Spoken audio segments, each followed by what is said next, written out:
saudara-saudara terkasih di dalam Tuhan, selamat pagi, Shalom.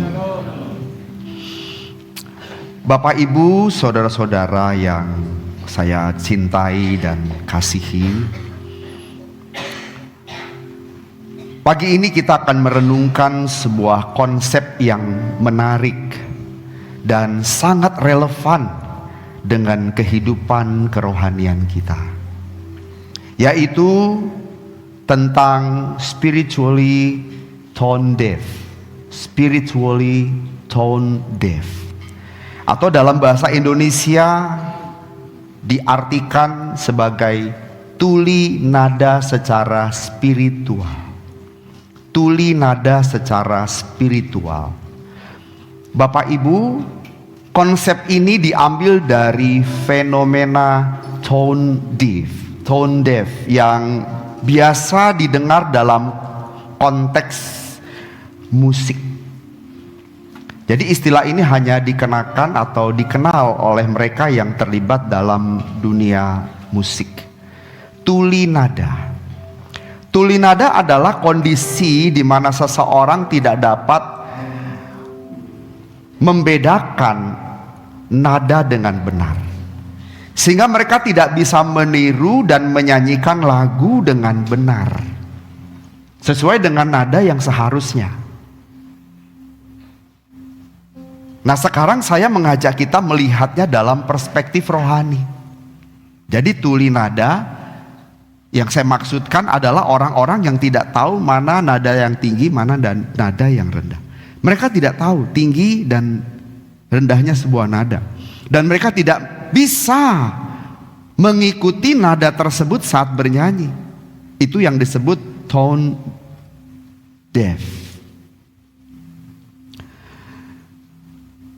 Dalam konteks rohani, Bapak Ibu, seseorang yang spiritually tone deaf adalah orang yang tidak mampu mendengar suara Tuhan dengan jelas, tidak mampu membedakan mana suara Tuhan, mana suara dunia, mana suara hatinya, mana suara roh-roh jahat. Padahal Tuhan menghendaki kita dapat membedakan mana yang baik, mana yang berkenan, mana yang sempurna. Itu sebabnya kita tidak boleh serupa dengan dunia ini. Kita harus berubah. Tapi banyak orang yang mengalami kondisi ini, Bapak Ibu, spiritually tone deaf. Bagaimana jika kita tidak bisa mendengar suara Tuhan dengan baik? Bagaimana jika kita tidak dapat membedakan mana suara Tuhan, mana suara dunia, mana suara hatiku sendiri? Apa akibatnya jika kita tidak tahu membedakan suara Tuhan? Apa akibatnya bagi kita jika kita menjadi spiritual tone deaf? Bapak Ibu, apa sih ciri-ciri spiritually tone deaf itu? Ciri yang pertama adalah tidak sensitif terhadap kehadiran Tuhan. Tidak sensitif terhadap kehadiran Tuhan. Di sini yang berani malu siapa? Bisa bantu saya? Kayaknya Kefas nih. Bisa bantu saya, Kefas? Di mana Kefas? Oh, tugas di atas. Oke, Jose kali ya. Sini Jose, dekat saya Jose.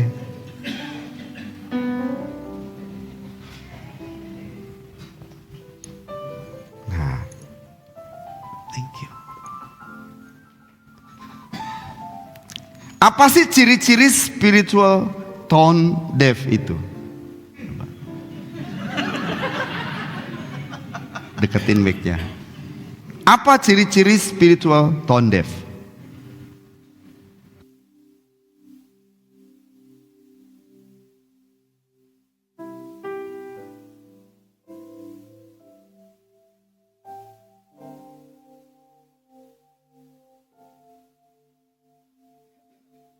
Jadi yang pertama tadi cirinya tidak sensitif terhadap kehadiran Tuhan. Sekarang menghadap jemaat.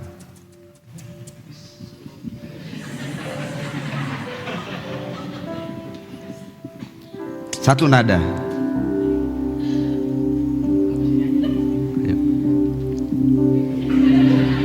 Dua, tiga. Kami memuji kebesaran. Nah, ini intinya tidak sensitif terhadap kehadiran Tuhan. Harusnya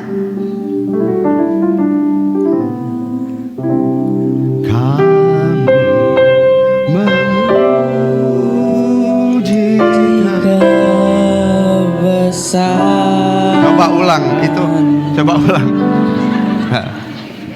Coba.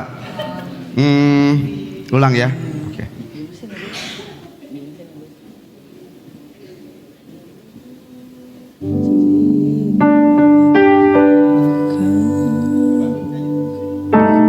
Stop. Oke, 1, 2, 3. Kami Nah, memuji lepas. Memang sengaja tadi dibikin C lalu dibikin G. Jadi Bapak Ibu, ciri orang yang tunggu dulu. Orang yang spiritually tone deaf tadi tidak sensitif terhadap kehadiran Tuhan. Jadi nadanya di mana, dia nyanyinya di mana.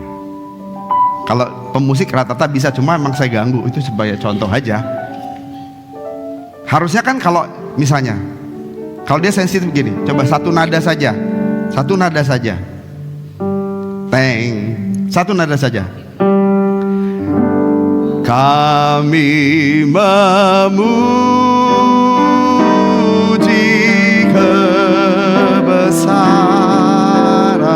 Nah itu sensitif. Satu nada saja dia bisa mengikuti, gitu kan? Nah itu yang disebut jika tidak bisa mengikuti nada, itu namanya tone deaf. Nah orang yang sensitif mau diganti misalnya,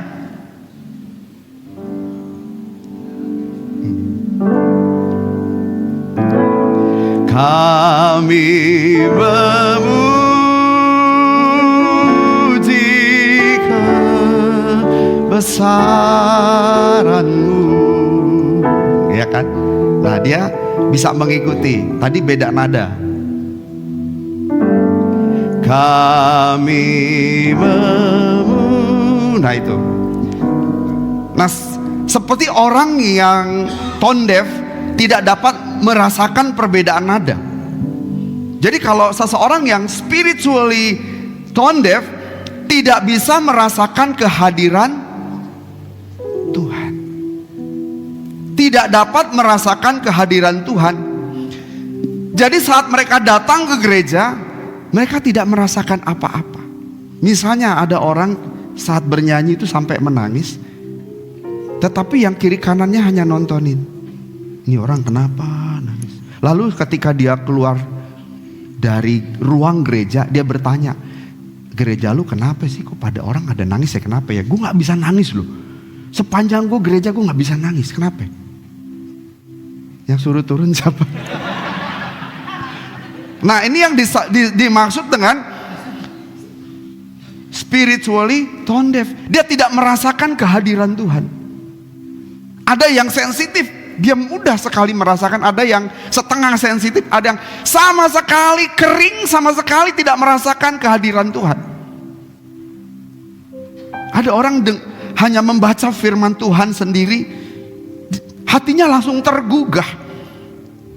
Kehadiran Tuhan begitu kuat dirasakannya. Jadi memang kalau bicara tentang kehadiran Tuhan atau hadirat Tuhan, Tuhan itu ada di mana-mana Bapak Ibu. Hadiratnya ada di mana-mana. Tetapi hadiratnya tidak ada di mana-mana. Tuhan ada di mana-mana, hadiratnya ada di mana-mana, tetapi hadirat Tuhan tidak ada di mana-mana. Artinya apa? Hanya orang yang sensitif yang bisa merasakan kehadiran Tuhan. saudara lebih mudah merasakan sensitivitasnya ya, lebih mudah merasakan kehadiran Tuhan atau kehadiran setan? Kalau kita masuk ke daerah pekuburan, pemakaman, begitu kita lewat, kita mungkin diam. Begitu sudah lewat area pemakaman, kita berkata kepada teman kita, lo rasa nggak? Gue merinding loh. Lo rasa nggak? Iya sama, gue rasain. Tapi ketika di gereja kita nyanyi memegahkan Tuhan, coba kami sama-sama yuk. Jika besaranmu, ajaib Tuhan, ajaib Tuhan, ajaib Tuhan. Kami memuji kebesaran-Mu. Kami memuji kebesaran-Mu, ajaib Tuhan, ajaib Tuhan, ajaib Tuhan. Kami memuji kebesaran-Mu.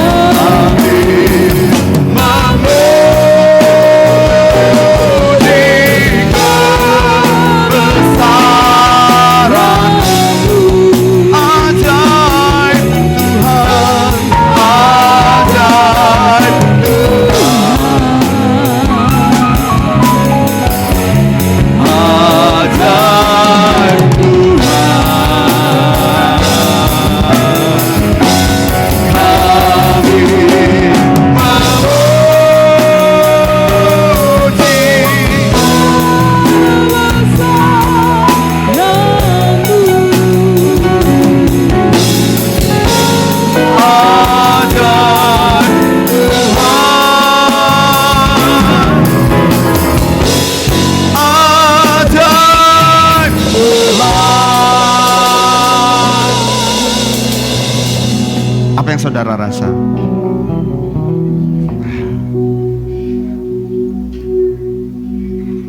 Yang kita rasakan adalah hadirat Tuhan.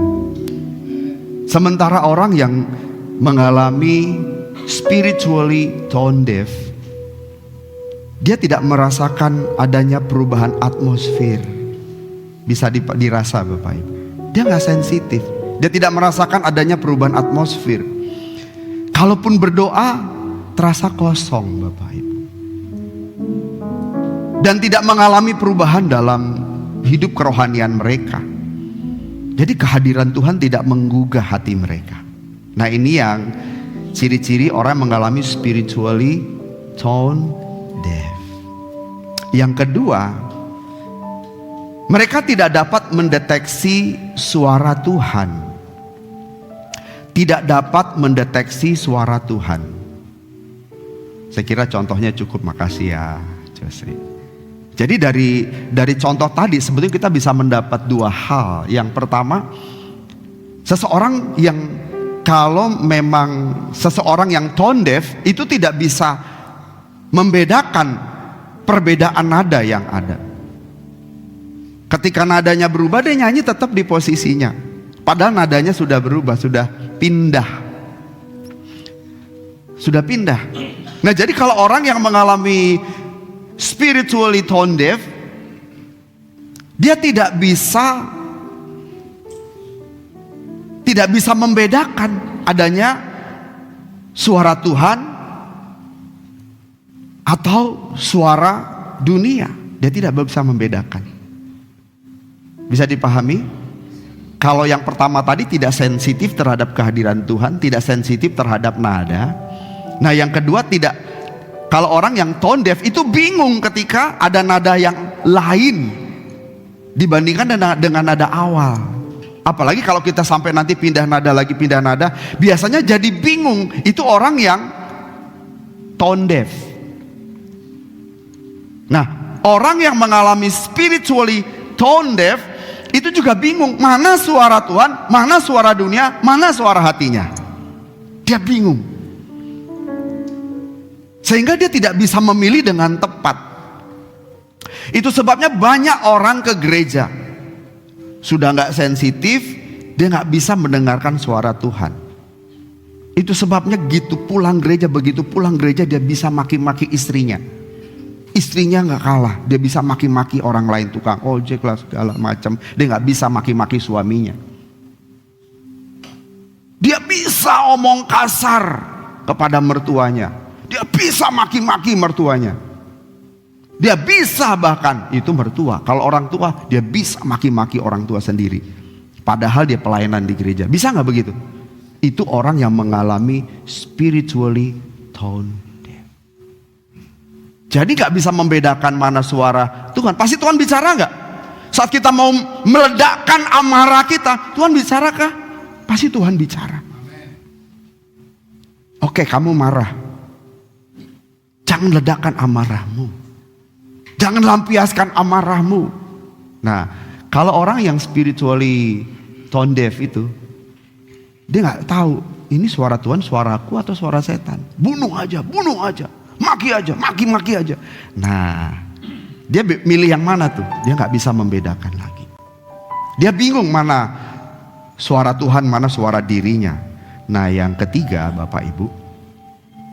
Jadi tone deaf itu adalah bisa gangguan auditori, gangguan secara fisik atau secara neurologis, atau ada gangguan di dalam sistem otaknya dia, sehingga tidak bisa membedakan nada dan menangkap nada, mendeteksi nada dengan baik.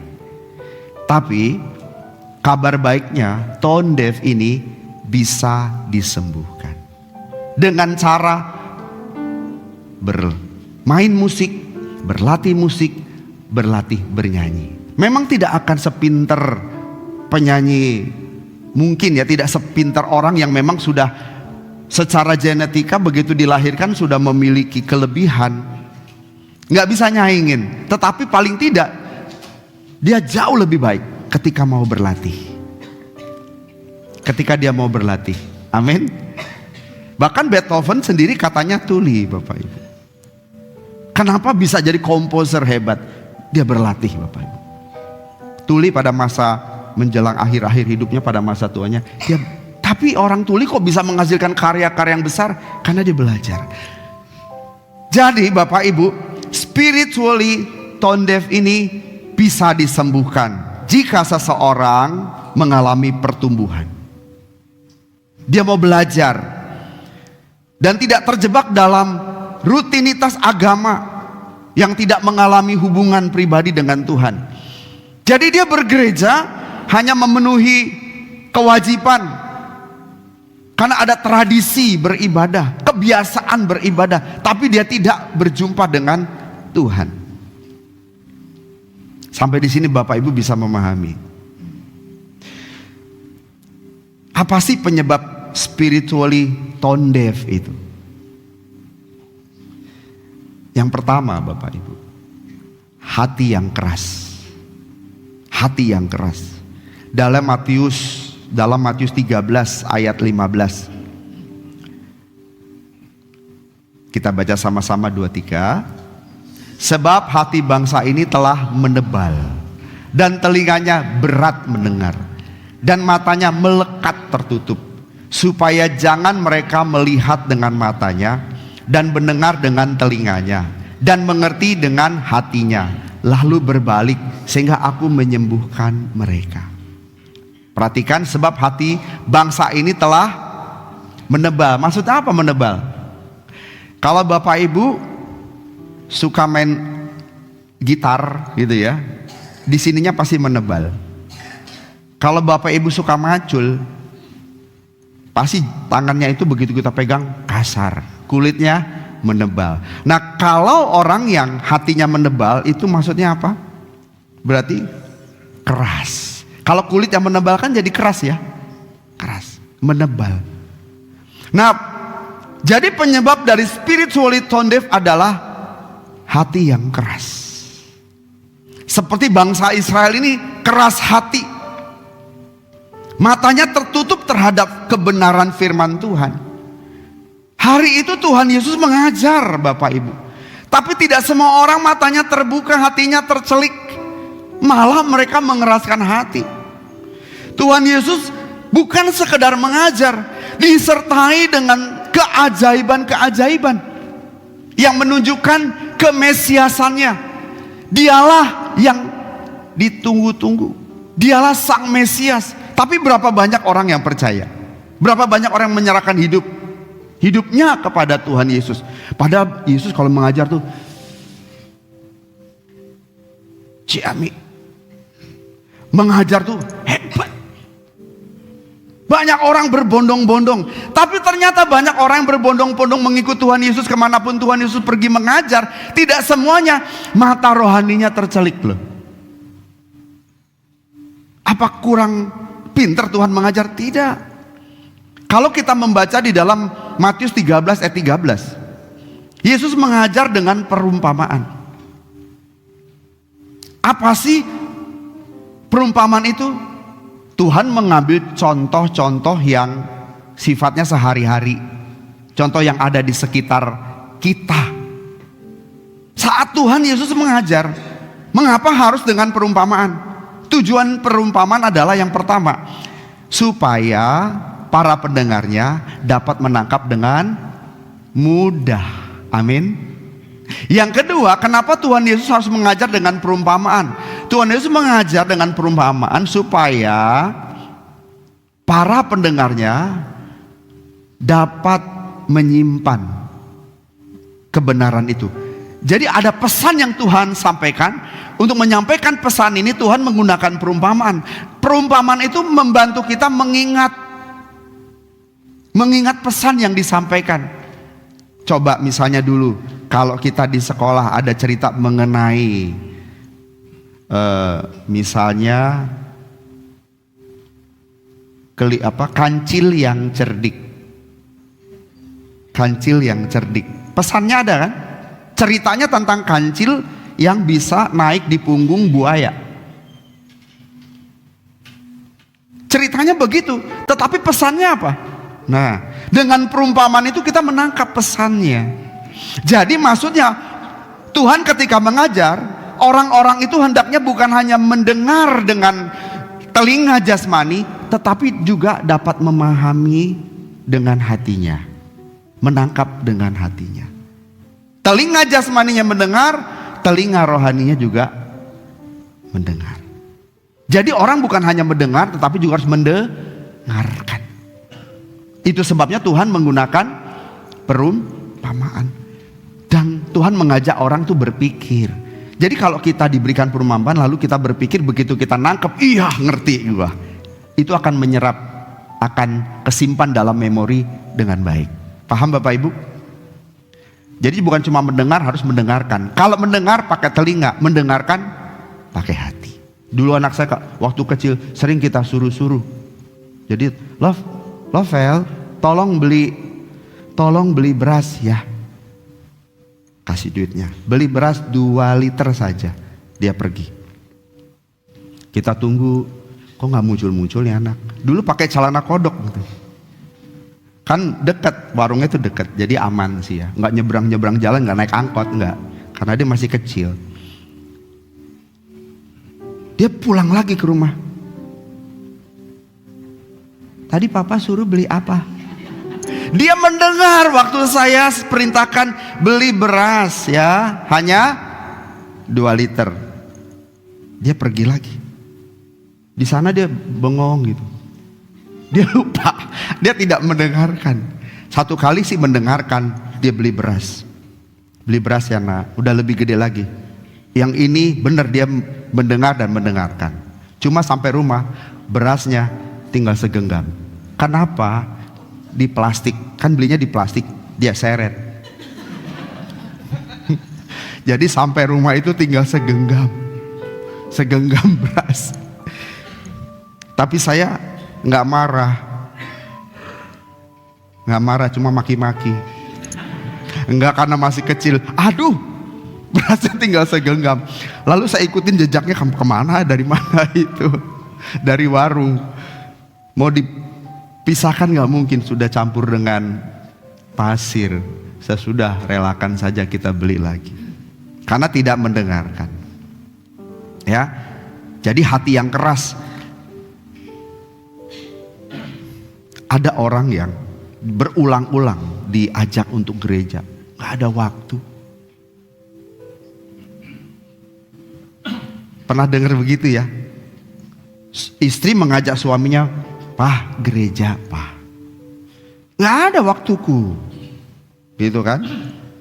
Ya udah, diajak lagi, "Pak, gereja lah, Pak." Gak ada waktuku. Coba undang pendeta, datanglah pendeta, ngundang juga, "Pak, mohon maaf Pak Pendeta, gak ada waktuku ke gereja Pak Pendeta." Benar, gak ada waktu, pendeta juga gak tembus. Kalau Tuhan Yesus datang ngajak ke gereja, tembus gak? Tembus ya Bu. Waduh, ini imannya luar biasa Ibu Aman Tarigan. Belum tentu. Karena waktu Tuhan Yesus bersama-sama dengan murid-muridnya di tengah-tengah bangsa Israel, banyak orang mendengarkan Tuhan Yesus mengajar, mendengarkan, tetapi hatinya mengeras.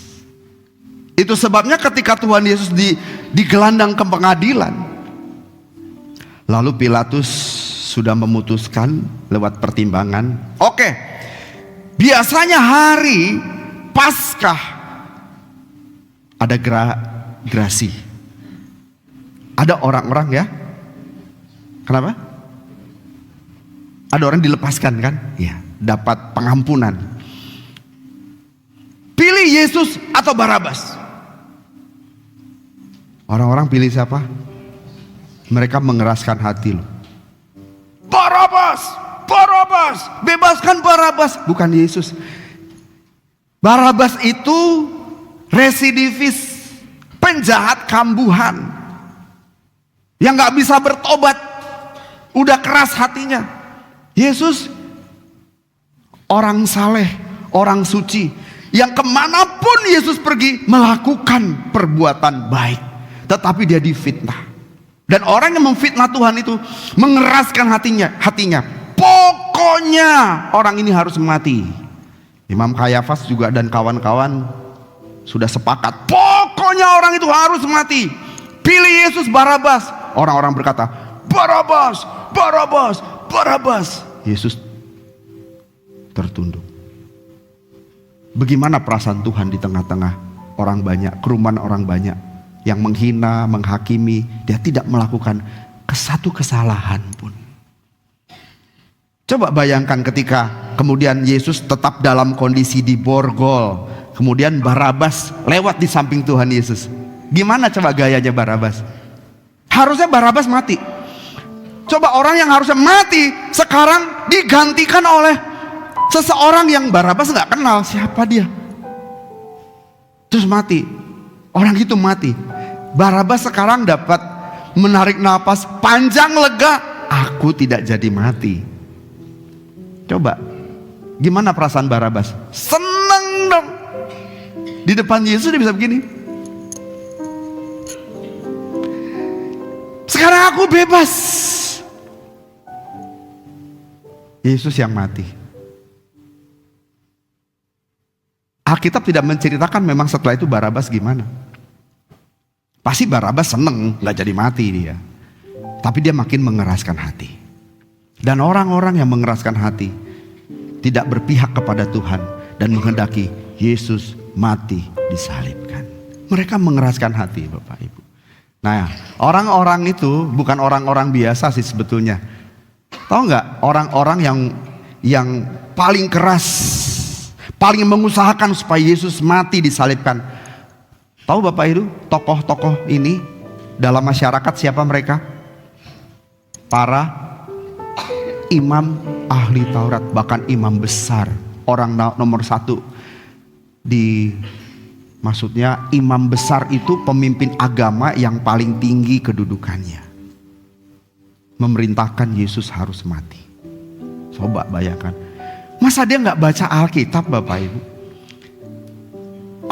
Masa dia gak bisa merasa gitu? Kok gak sensitif ya tentang kehadiran Mesias? Kok gak sensitif? Kok gak bisa membedakan mana orang benar, mana orang gak benar? Barabas itu bukan orang benar. Kok mereka pilih Barabas? Kok mereka nggak bisa bedain mana orang benar, mana enggak? Kok mereka nggak bisa membedakan mana kehendak Tuhan, mana kehendaknya sendiri? Kalau mereka mau berdoa dan bertanya kepada Bapa di surga, mungkin mereka tidak menyalibkan Yesus. Tapi hari itu nggak ada. Semua orang menghendaki Yesus mati.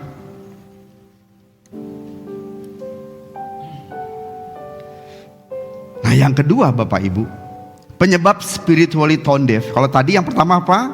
Takut lupa, mengeraskan hati. Pokoknya nggak mau. Ayo Pak, gereja. Pokoknya nggak mau, nggak ada waktu. Ayo kita ngampunin mama, papa ngampunin mama, mama ngampunin papa, gitu ya. Semua kita bisa bikin salah. Ayo saling mengampuni. Pokoknya nggak mau. Nah, itu orang yang mengeraskan hati.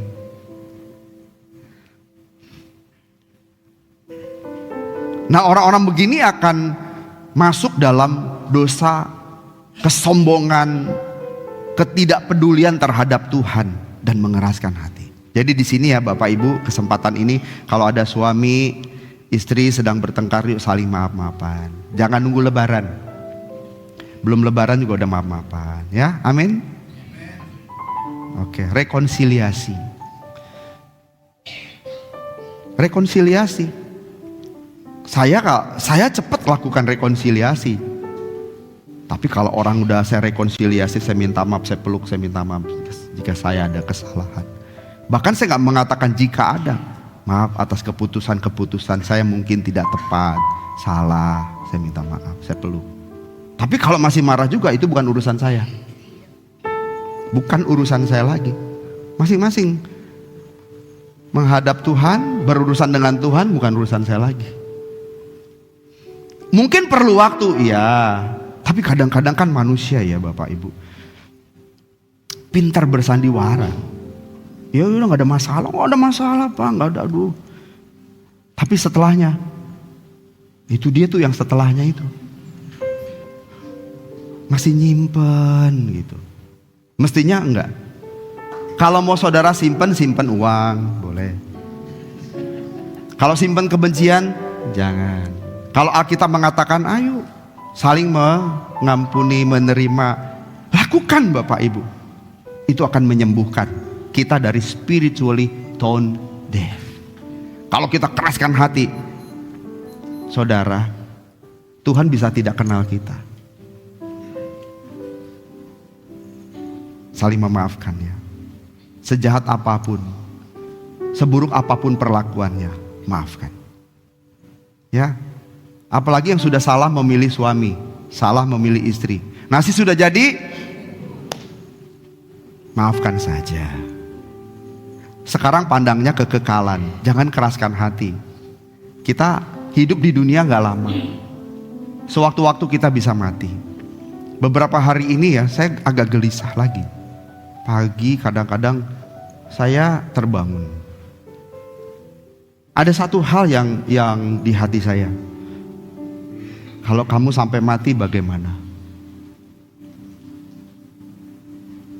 Ada sesuatu yang saya rasa kok sakit di sini. Itu karena saya kurang olahraga. Kalau kamu mati gimana? Kalau mati, apakah Tuhan mengenalku? Itu saya gumuli.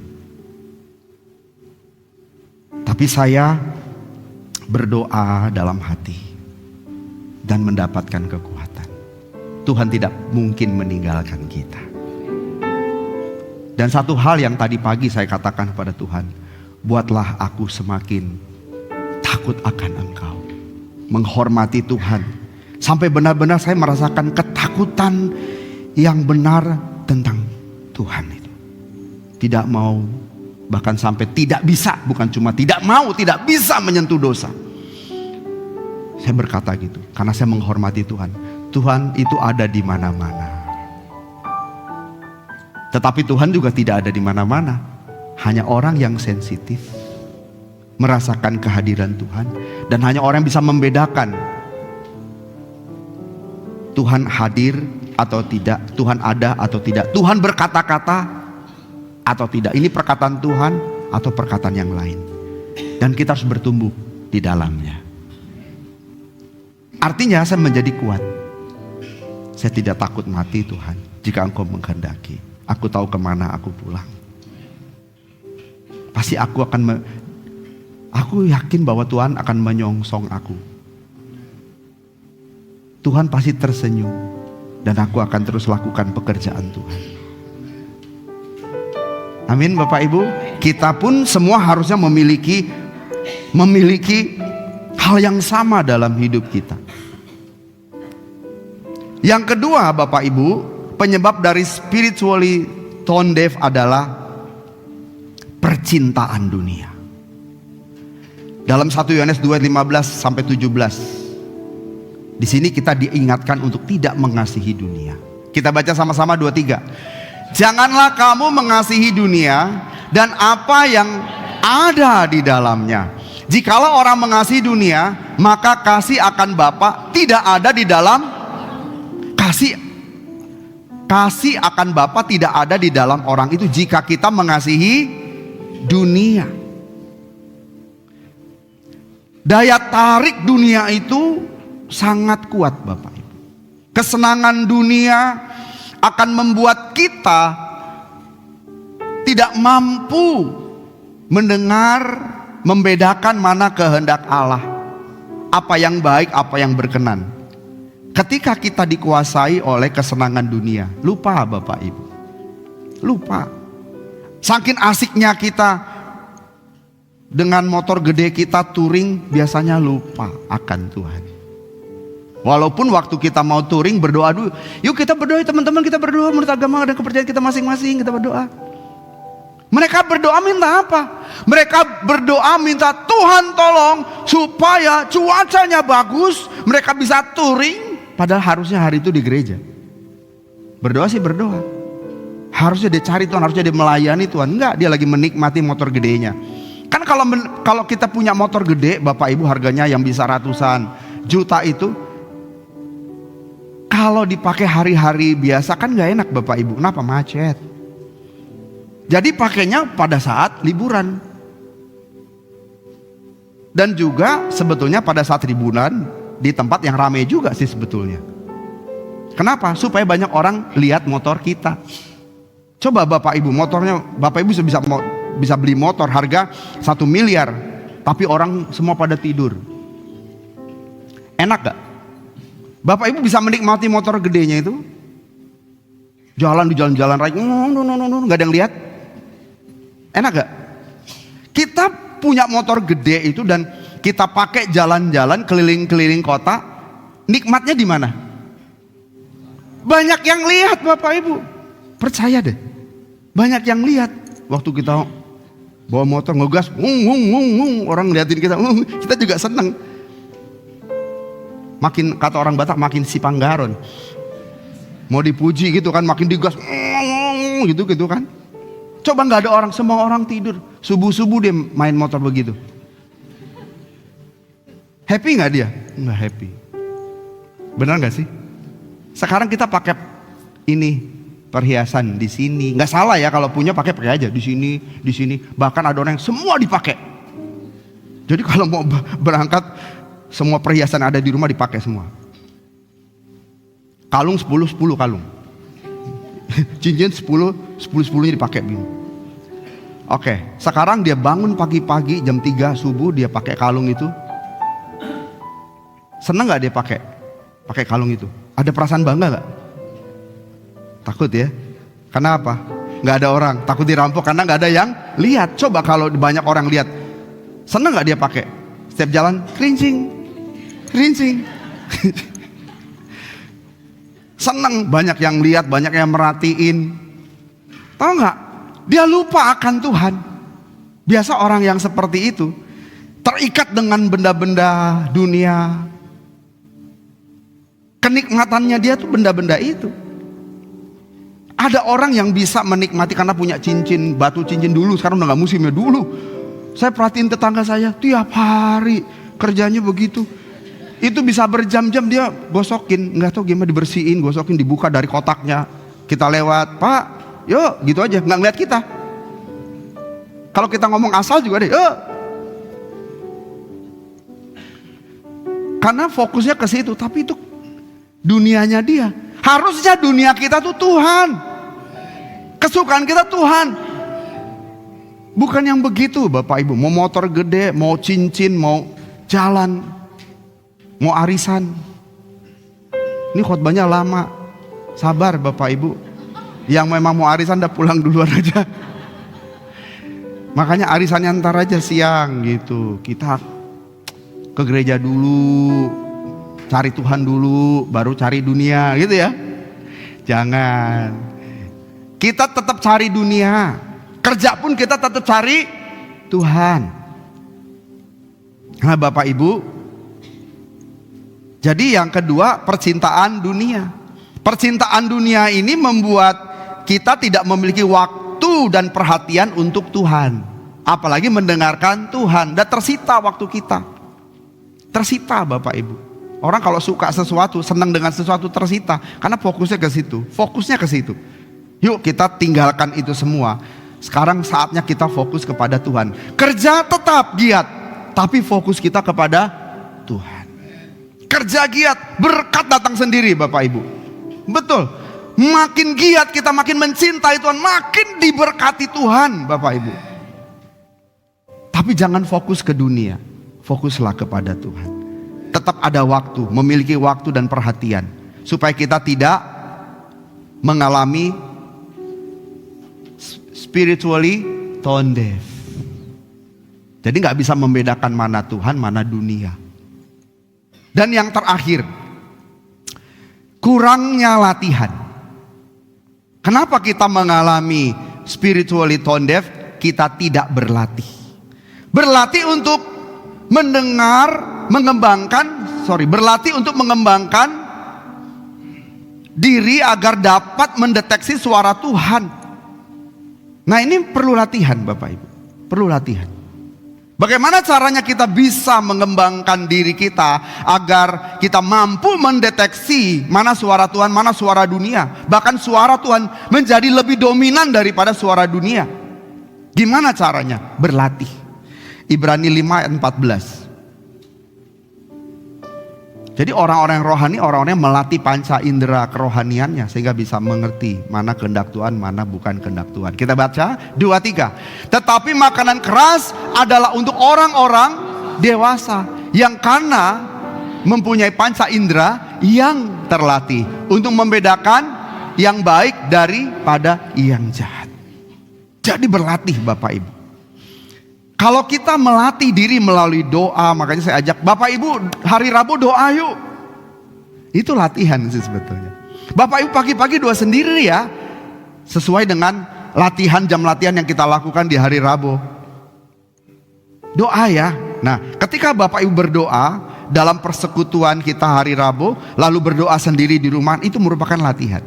Kita harus memiliki jam doa, meditasi dengan Tuhan dan meditasi dalam merenungkan firman Tuhan. Kalau kita lakukan itu setiap hari rutin, maka kita akan memiliki kemampuan untuk membedakan kehendak Tuhan, dapat merasakan kehadiran Tuhan, dapat mendeteksi kehadiran Tuhan, dapat mengerti mana kehendak Tuhan, mana bukan kehendak Tuhan. Lalu kemudian Bapak Ibu, kita harus bersekutu. Selain doa, meditasi, kita harus memiliki persekutuan. Gak bisa kita berkata, Pak aku doa sendiri, Pak aku gak usah gereja, aku baca Alkitab sendiri, aku di rumah saja. Gak bisa. Saudara mesti masuk dalam perhimpunan, persekutuan. Coba nih contoh yang sering saya sampaikan. Kalau orang nyate, itu kan banyak baranya, banyak arang-arang gitu kan ya, potongan-potongan kayu, arang. Coba ya, ketika saudara kipas-kipas apinya keluar, saudara ambil satu, keluarin, pindahkan ke tempat yang lain, dia sendiri saja. Apa yang terjadi dengan potongan bara tadi? Mati. Kenapa mati? Karena dia sendiri. Walaupun saudara kipasin, makin dikipasin makin mati saudara. Tapi kalau kumpulan bara makin dikipasin makin menyala. Saudara mesti ada dalam persekutuan, gak bisa sendirian. Dan saudara Dalam persekutuan itu apa yang kita lakukan? Ambil bagian dalam pekerjaan Tuhan. Ambil bagian dalam pekerjaan Tuhan. Dengan mengambil bagian dalam pekerjaan Tuhan itu menolong kita berlatih. Berlatih menerapkan firman Tuhan. Ketika saudara ditegur oleh pemimpin saudara, mestinya begini Pak, bukan begitu. Kalau saudara tidak ditegur jadi salah, ditegur saudara mestinya supaya baik saudara menerima. Kalaupun saudara bisa komplain, nggak gitu maksud saya gini. Oke, tapi tetap dalam koridor yang baik, saudara akan bertumbuh. Besi menajamkan besi, manusia menajamkan sesamanya. Artinya aku pun bisa dikoreksi. Aku mengoreksi Bapak, Bapak mengoreksi. Adalah lebih baik jika kita saling berpelukan. Koreksi bukan untuk menjatuhkan, koreksi untuk saling melengkapi. Itu akan menjadi indah dalam pekerjaan Tuhan. Kalau semuanya pakai ego, ya bubar pelayanan Bapak Ibu. Mesti ada yang memimpin dan mengikuti arahan. Dan itu akan membuat suasana menjadi sangat indah. Ciptakan itu, jangan keraskan hati. Ciptakan suasana itu.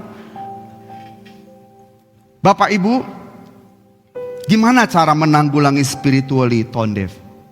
Ibadah kedua baru saya sampaikan nanti. Nah, bagaimana menanggulanginya? Yang pertama, kalau tadi kita mengeraskan, orang yang mengeraskan hati, orang yang memang mengalami spiritually tone deaf, mengeraskan hati. Tapi sekarang kalau mau sembuh, lembutkan hati. Kebalikannya, lembutkan hati. Yesaya 55 ayat 6 sampai 7, coba kita lihat ya. Di sini Tuhan mengajak kita mencari Tuhan. Lembutkan hati ketika diingatkan, ditegur, lembutkan hati. Lembutkan hati Bapak Ibu, jangan keraskan hati. Banyak orang gak bisa sembuh karena mengeraskan hati. Ayat ini kita baca 2-3. Carilah Tuhan selama ia berkenan ditemui. Berserulah kepadanya selama ia. Dengar baik Bapak Ibu. Ada waktunya Tuhan bisa ditemui. Ada waktunya Tuhan tidak bisa ditemui. Tidak bisa. Mau kita nangis darah, mau kita meraung-raung, Tuhan tidak bisa ditemui. Ada saatnya Tuhan bisa ditemui. Nah, hari ini ketika kita mendengar kebenaran ini, inilah waktu yang tepat Tuhan bisa ditemui. Kenapa? Kita masih bisa mendengar suaranya.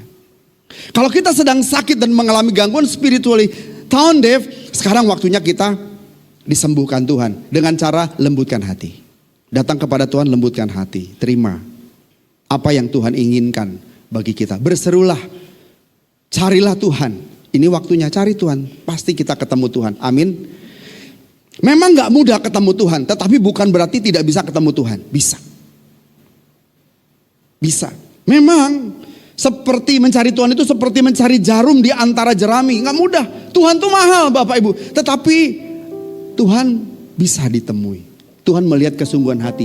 Tidak dengan kekerasan hati kita, tapi dengan kesungguhan hati. Lembutkan hati. Katakan, Tuhan aku menjumpaimu. Tuhan aku mau ketemu engkau. Coba kalau orang ya berusaha ketemu setan bisa ketemu setan. Kenapa kita nggak berusaha ketemu Tuhan Bapak Ibu? Bapak Ibu pernah lihat orang yang cari nomor di kuburan? Bapak Ibu pernah tahu ada orang yang cari ilmu supaya waktu dibacok nggak mempan? Pernah tahu? Saya lihat sendiri debu segala macam, pernah lihat. Dibacok gak mempan Pak, benar-benar dibacok. Kok bisa? Bagaimana dia bisa? Dia cari setan. Dia dapat kekuatan dari setan. Bisa Pak. Kenapa tidak mencari kekuatan dari Tuhan? Amin Bapak Ibu. Kalau kita bisa secara sensitif merasakan setan ada, kenapa kita tidak mengembangkan sensitivitas kita merasakan kehadiran Tuhan? Amin. Nah ini yang karena kebanyakan kita mengeraskan hati jadi gak sembuh. Pak maafkan Pak, maafkan Pak, supaya bisa bertumbuh. Gak mau Pak, pokoknya sampai ketemu di tanah merah. Artinya apa? Di kuburan, sama-sama mati gitu. Dia mengeraskan hati gak mau mengampuni. Ini yang membuat orang tidak akan bisa merasakan kehadiran Tuhan. Dan tidak bisa membedakan mana kehendak Tuhan, mana kehendak setan, mana kehendak dirinya sendiri. Jadi dimulai dari kita nih, memaafkan, mengampuni, menerima orang lain. Kalau ada orang lain yang sudah kita katakan, saya minta maaf ya, Jika ada hal yang saudara pandang tidak berkenan, dari dasar hati yang paling dalam saya minta maaf. Tapi orang itu tidak mau memaafkan saudara, itu urusannya, bukan urusan kita. Yang penting aku sudah minta maaf, tetap gak mau. Saudara jangan suruh, ya udah Pak, ajak lagi tur ke luar negeri. Gak usah gitu-gitu amat. Kita bisa ngobrol di mana-mana, bisa ketemu di mana-mana kok ya. Yang penting kita sudah lakukan sesuatu, sudah punya inisiatif. Sudah WA, yuk kita ketemu, kita ajak bicara, kita minta maaf. Seharusnya itu cukup. Berarti kita sudah melakukan rekonsiliasi. Tetapi memang perlu waktu. Iya perlu waktu. Tetapi dari pihak keduanya, entah itu istri, suami, kalau ini masalah suami istri, ya harusnya merendahkan diri. Pokoknya cerai. Nah kalau udah pakai pokoknya itu repot. Jangan pokoknya Bapak Ibu lihat, jangan kerasan hati. Kebenaran firman Tuhan disampaikan, berarti yang bicara itu bukan cuma pendeta tapi Tuhan. Tapi bersyukur beberapa kali saya menangani kasus ingin bercerai, Tuhan tolong saya, tolong kita berdua dan bisa diselesaikan Bapak Ibu. Bukan karena hebat kita, tetapi karena orang itu mau melembutkan hati. Tapi kalau tetap mengeraskan hatinya, pisah. Mau cari mana yang benar, mana yang salah, ya nggak selesai Bapak Ibu.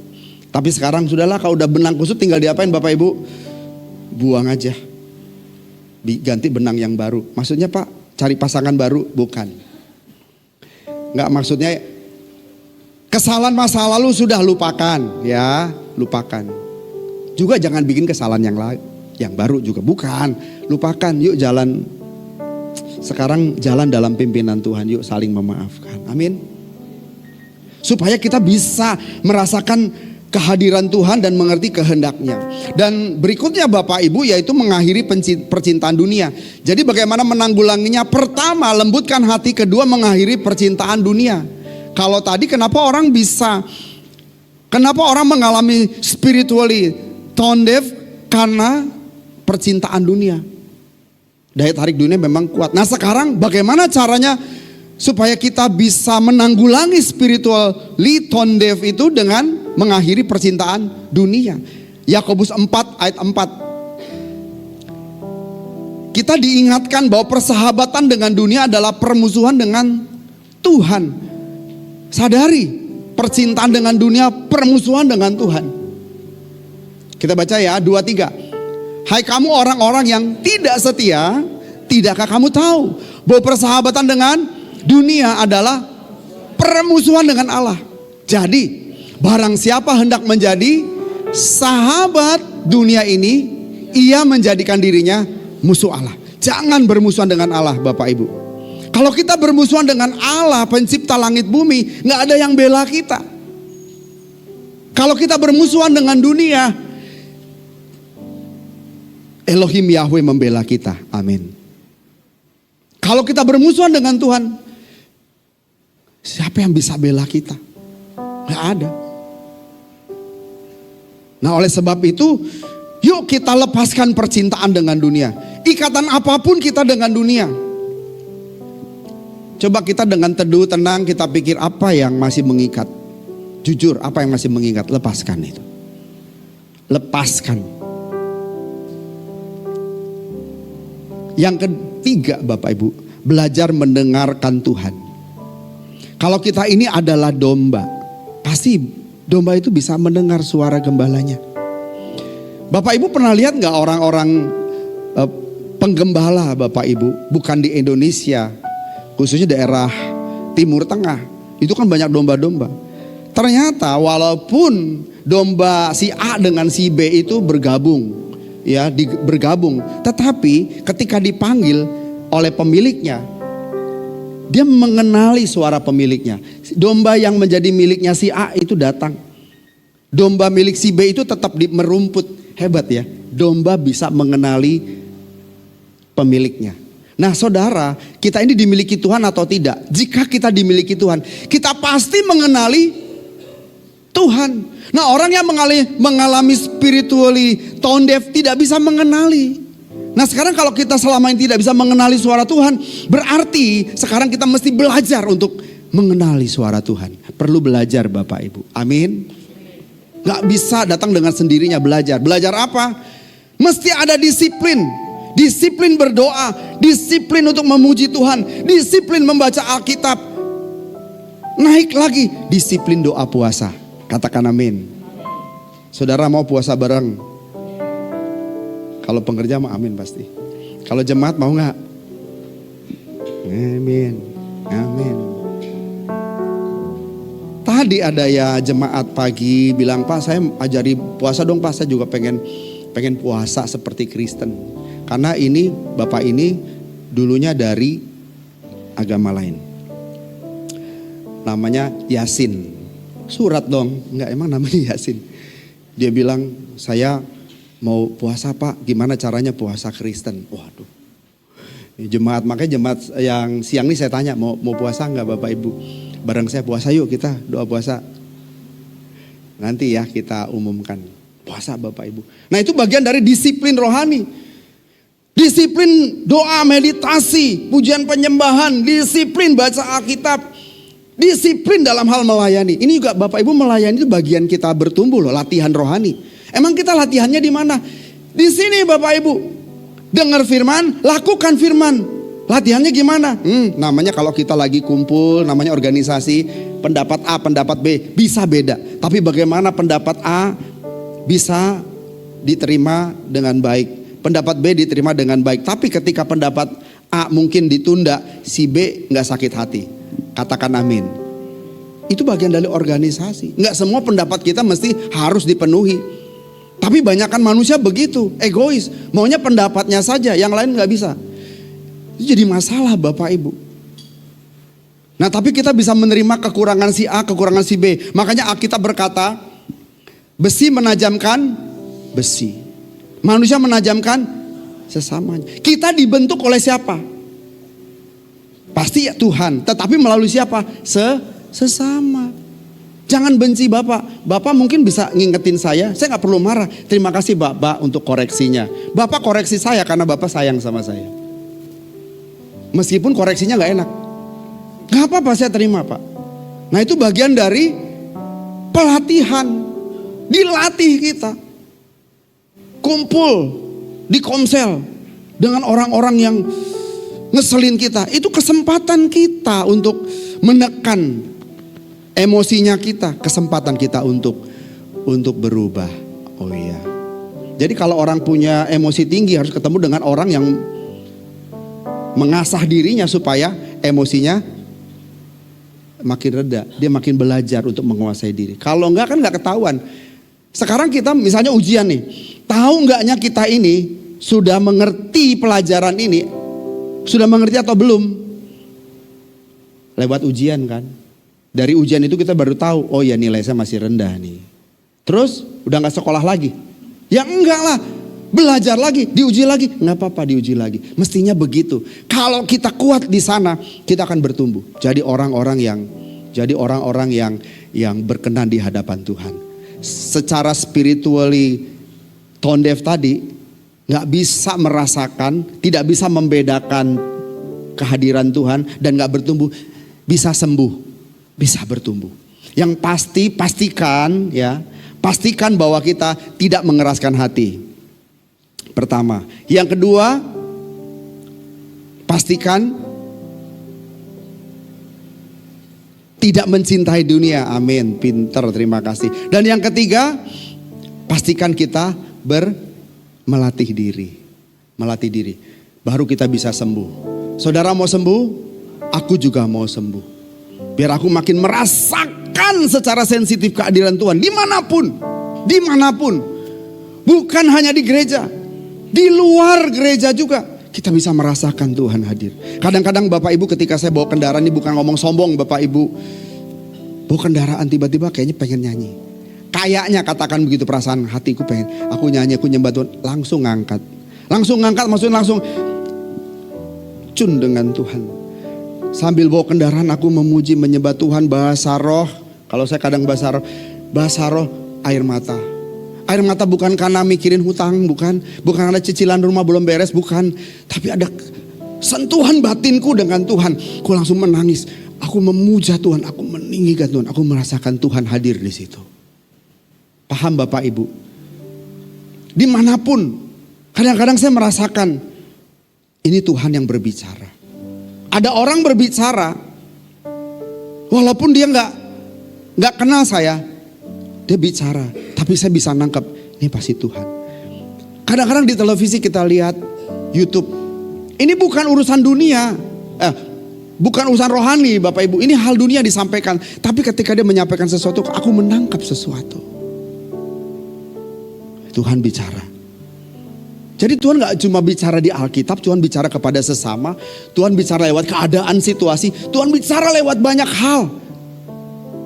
Orang yang spiritually tone deaf tidak bisa memahami itu Bapak Ibu. Tapi kalau kita mau pulih dan kita bisa merasakan itu, bahwa Tuhan bicara dimanapun. Latihan, amin. Harus ada disiplin rohani. Baca Alkitab. Meditasi, berdoa. Jangan bolos ibadah Bapak Ibu, katakan amin. Cari Tuhan Bapak Ibu. Kita gak tahu kapan kita mati Bapak Ibu. Kita gak tahu kapan kita berpulang. Jangan berbuat dosa Bapak Ibu.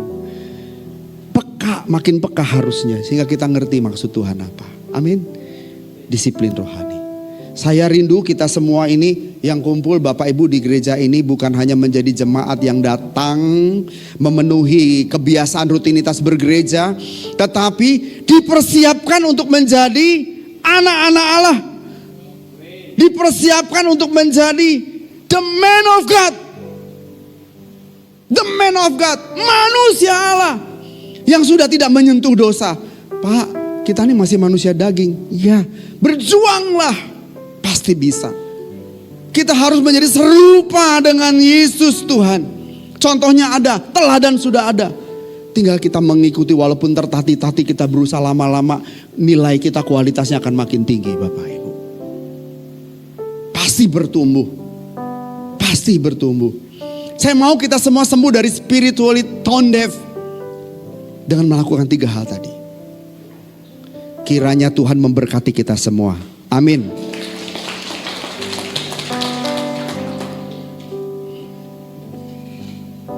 Satu yang ku perlu, mari kita berdiri.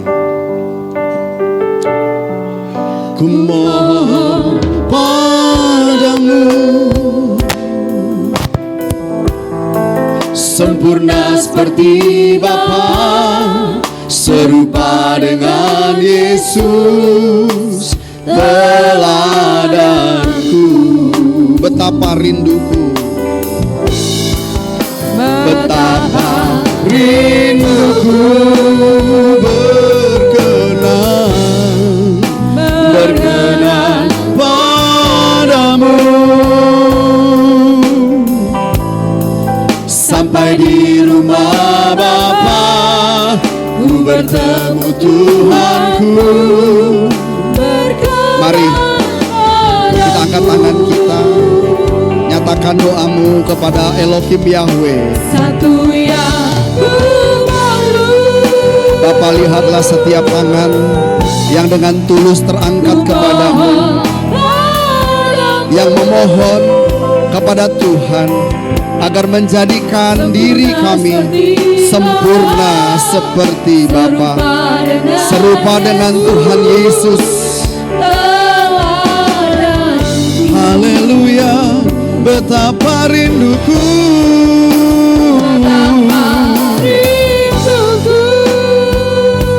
berkenan padamu, berkenan padamu.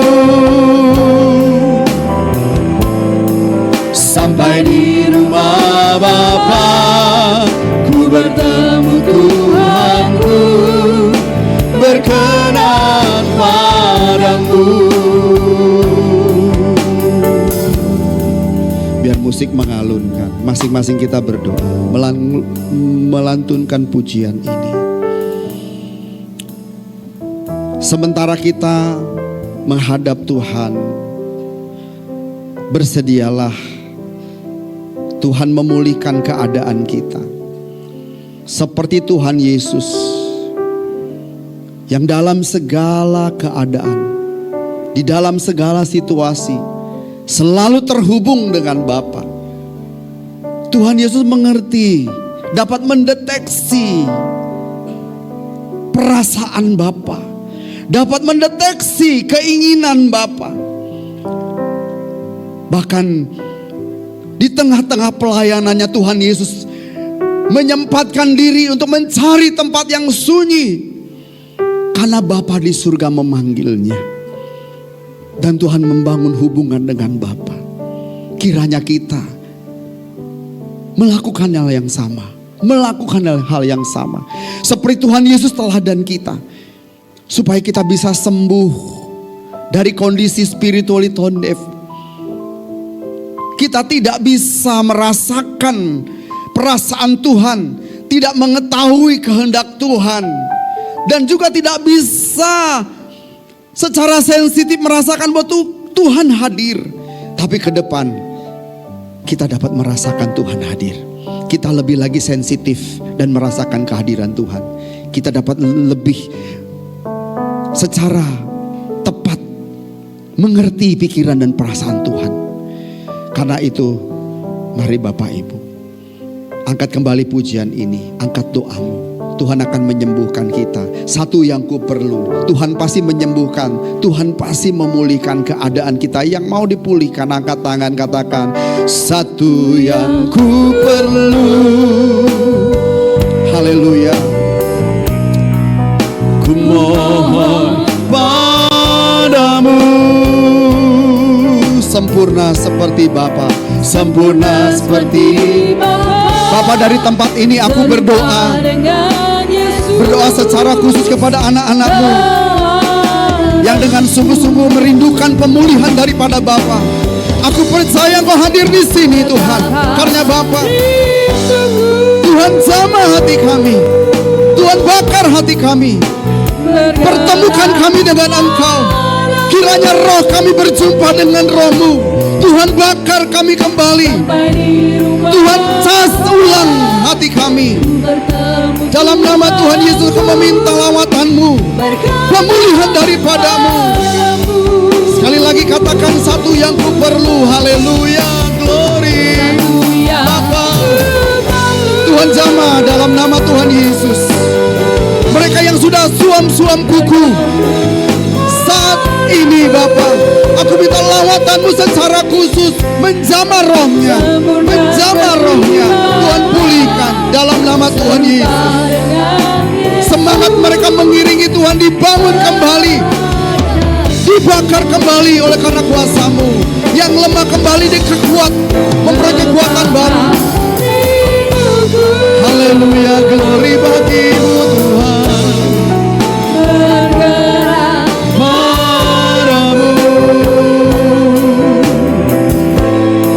Sampai di rumah Bapa, ku bertemu Tuhanku, Berkenan padamu sampai di rumah Bapa.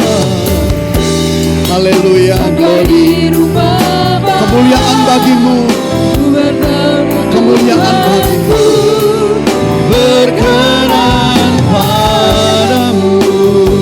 Sekali lagi.